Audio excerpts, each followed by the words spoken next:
Olha, colheita de rabanete. Veio um pezinho de beterraba junto. Vou botar de volta.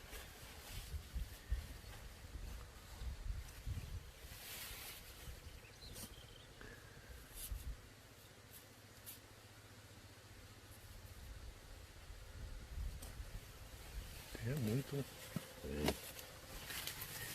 E rabanete já tá dando até, tá passando da hora. Olha o tamanho desse aqui. Já caiu.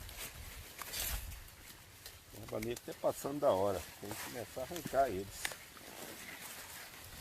Eu arranquei um pouco essa semana para liberar aqui para beterraba. Aqui. Tamanho. Porque a beterraba tá aqui no meio das folhagens dele. Ó.